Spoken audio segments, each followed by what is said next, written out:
Greetings, YouTube. My friend Jan came up with an idea recently. Recently, I think it's February. He came up with this. I'm just getting around to doing it. And the topic was called brain pellets, though I think the brain stones are a better term.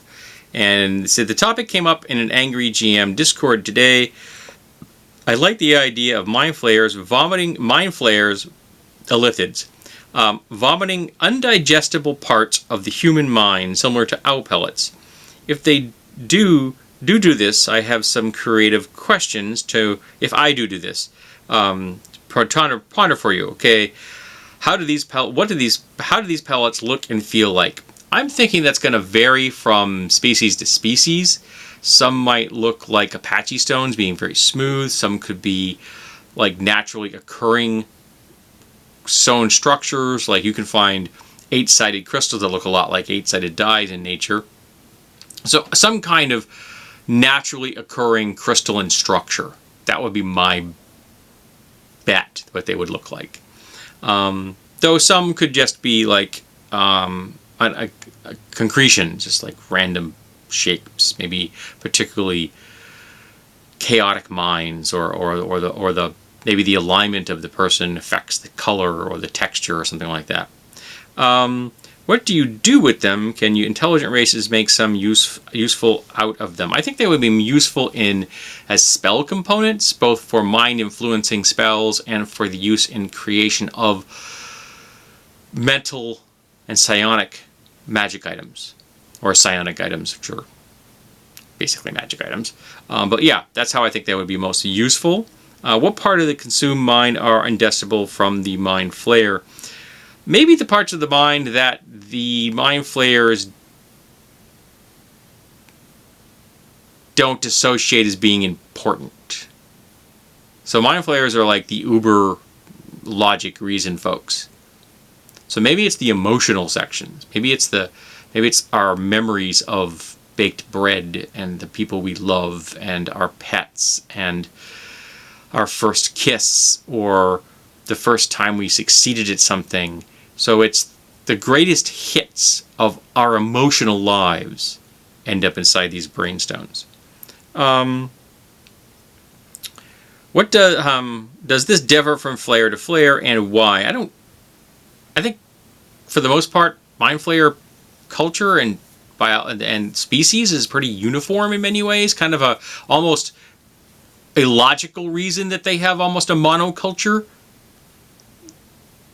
They're not like other races, so I am okay with the fact if these stones don't differ a lot from flayer to flayer, flamer to flamer. Does this differ from race to race? Are some races very hard to digest? If so, which ones?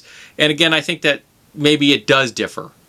Like I said, maybe elves have smooth textures and dwarves are more angular and 8-sided, or maybe halflings are the double-pointed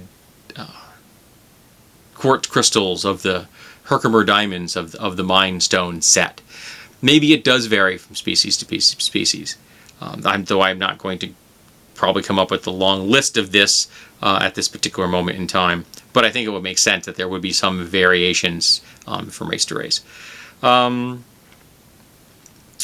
What would you use these pellets for in your game? And again, I think I would use them for spell components in magic items and psionic items, and also in spell components. And I think if you used them in spell components, they would give a major boost to the use of the spell if you could find a mind pellet or a brain pellet that was linked to Mindstone. That's better than Brainstone. Mindstone.